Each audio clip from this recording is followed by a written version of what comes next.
What up, though? Welcome back to Woodward Weights Live, WoodSports.com. I'm Easy, spin more racks. Young Chris, Jeff 5 Freddy, the realest, stepping in, filling in on the ones and twos. JB.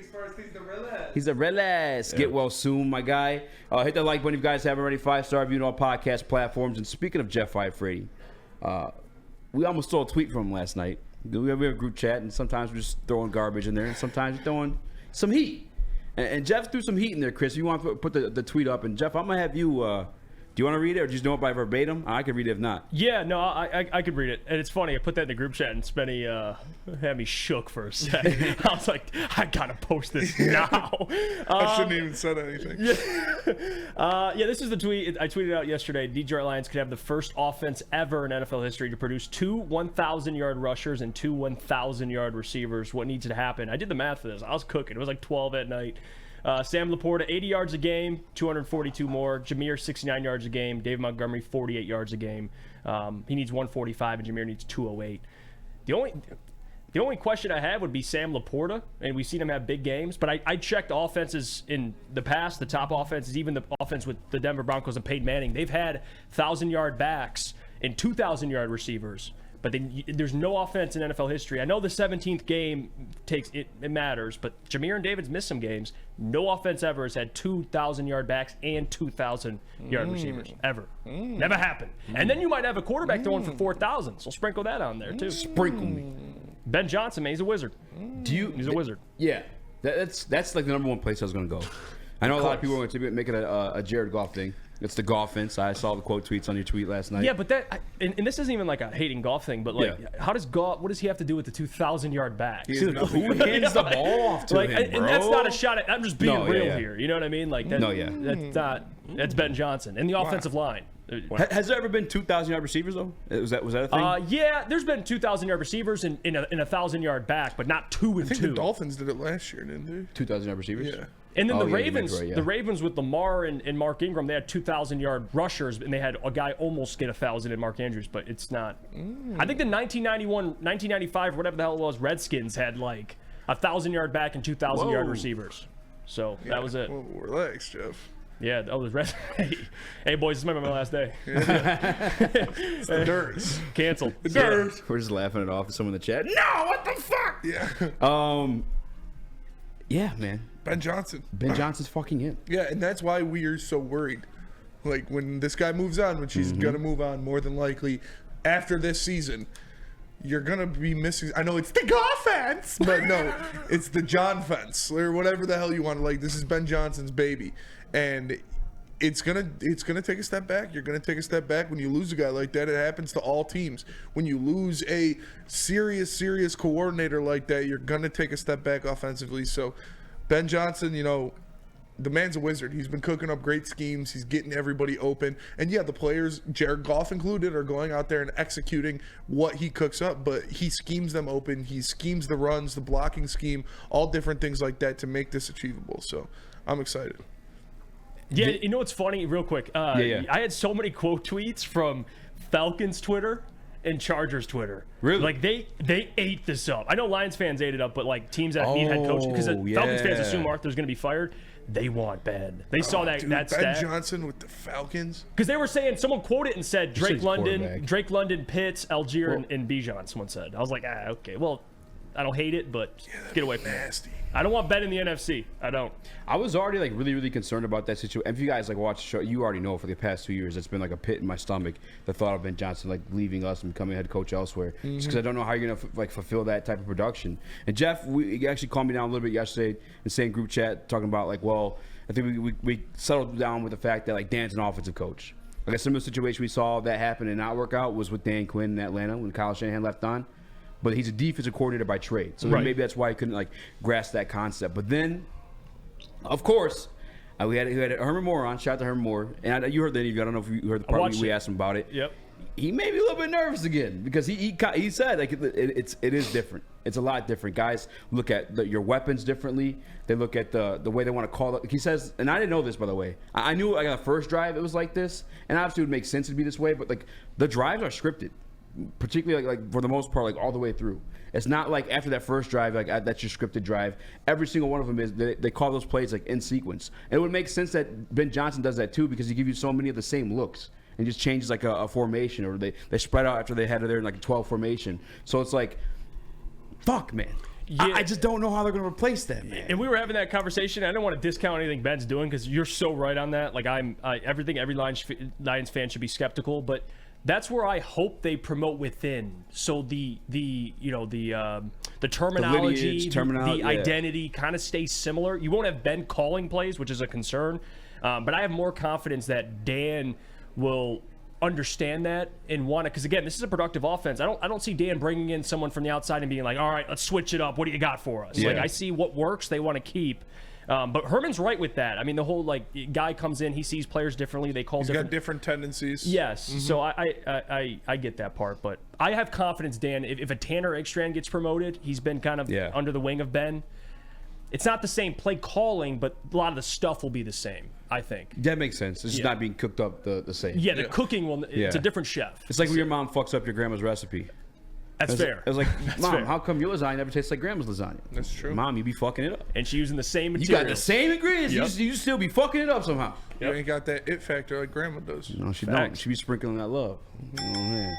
Nah, man, it makes me nervous for sure. And I've been nervous about it, and I felt better about it for like literally 5 hours up until we had Herman on, and he was like, "Shit's is different." Luigi Gaming says Ben Johnson is a wizard, a grand wizard. Yeah, you wouldn't want to hire that guy.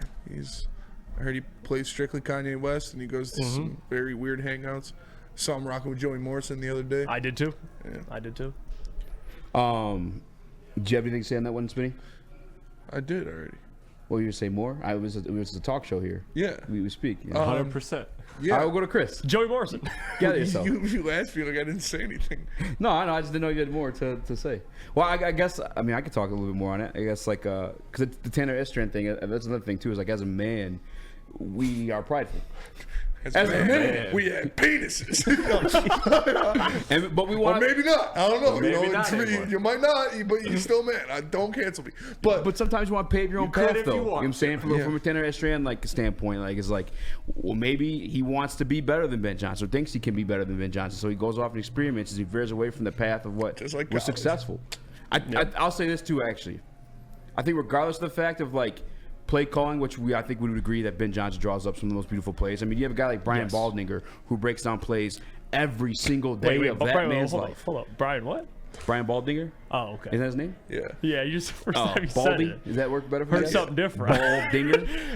Hey, It's a baseball reference. Hey, whoa, we're baseball. something Check it out. different. Either way, you got a guy like him who breaks down plays every single day of his life, it seems like. If you follow him on Twitter, you'll find it. But when you see him break down these Detroit Lions offensive plays, quite often you hear him say, I've never seen this play before. Right. And it's like, That's pretty good. Fuck. But as often as you see plays, I've never seen a play or like style or system before. It's like, that guy's a fucking genius. Ben Johnson's literally making up shit that Andy Reid's stealing in the fucking Super Bowl. Yes. Like that is stuff that Shanahan too. Shanahan too. They're looking at this guy's offense like, that shit was pretty nice. And they're taking it and doing it for themselves. Like, I don't know if Tanner Ekstrand is the next Wunderkind that Ben Johnson was, but I don't know if he is this much of a fucking just balls to the wall, meat on the table, like total badass that Ben Johnson is when it comes up to drawing up plays and design. Like, it's like Ben Johnson and Mike McDaniel when it comes to play design in the NFL right now. Like how they're what they're doing, how they're making these offenses go. Like